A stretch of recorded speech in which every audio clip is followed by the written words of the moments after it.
আসসালামু আলাইকুম, শুভ দুপুর। আজকে দুপুরের মেনুটা আপনাদের সঙ্গে শেয়ার করব।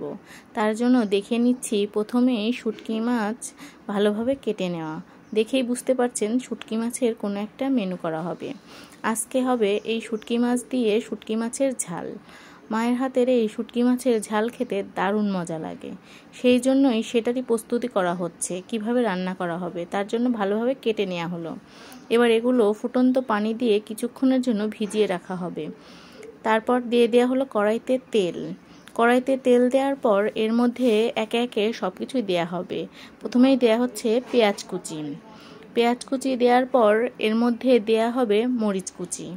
তারপর এর মধ্যে কিছুটা টমেটো দিয়ে দেওয়া হচ্ছে। তারপরে এগুলো ভালোভাবে একটু নেড়ে চেড়ে ভাজা ভাজা করে নিতে হবে।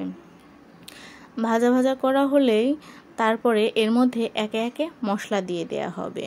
শুটকি মাছটা যাতে ঝাল হয় সেই জন্যে মরিচের গুঁড়ার পরিমাণটা বেশি দিতে হবে। প্রথমেই দিয়ে দেওয়া হচ্ছে লবণ, তারপরে হলুদ গুঁড়ো, তারপর দেওয়া হবে এর মধ্যে জিরার গুঁড়ো, তারপর ধনিয়া গুঁড়ো, তারপর এর মধ্যে দেওয়া হবে মরিচের গুঁড়া।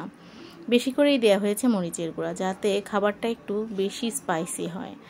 তারপর ভালোভাবে নেড়েচেড়ে কষিয়ে নেওয়া হবে। ভালোভাবে যতটা কষানো হবে মাছের টেস্টটা তত বেশি হবে। তারপর দিয়ে দেওয়া হলো শুটকি মাছগুলো।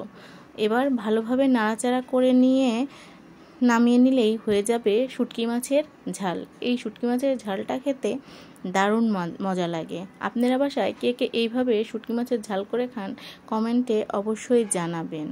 আর কার কার শুটকি মাছ পছন্দ সেটাও কমেন্টে জানাবেন। আমার তো ভীষণ পছন্দ শুটকি মাছ। এরকম শুটকি মাছের ঝাল দিয়ে 1 প্লেট ভাত অনায়াসেই আমি খেয়ে নিতে পারি। যেদিন আমাদের বাসায় শুটকি মাছ এইভাবে রান্না করা হয় সেই দিন মনে হয় ভাতটা একটু বেশিই খাওয়া পড়ে। আপনারা কে কে পছন্দ করেন অবশ্যই জানাবেন। আল্লাহ হাফেজ।